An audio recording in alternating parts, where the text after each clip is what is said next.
Jembatan putus di Bendungan, tolong dikit polisi ke sini, mobil dangbual. 2 orang meninggal dunia akibat jembatan putus di Bengkulu tak kuat menahan beban.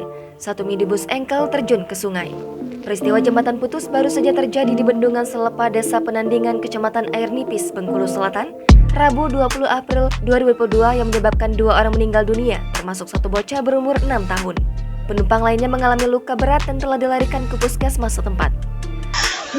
Nah banyak korban kami nah. Tolong jadi pasar baru ke sini lah cepat dikit.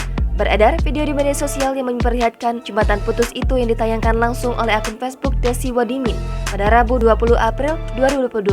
Dalam video itu terlihat jembatan yang menghubungkan Desa Sukabandung dengan Desa Penandingan Kecamatan Air Nipis, Kabupaten Bengkulu Selatan terputus. Tepat di bawah putusnya jembatan itu terdapat 1 minibus engkel yang terbalik usai terjun ke sungai. Melansir dari Tribun Bengkulu, minibus engkel itu bermuatan 8 orang penumpang tujuan Jambi, Bengkulu.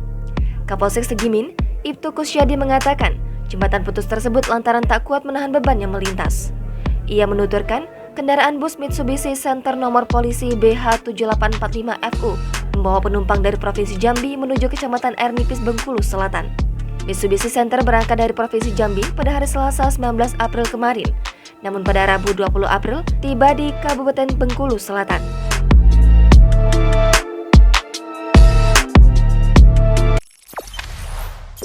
Jangan lupa subscribe, share, komen, dan like ya.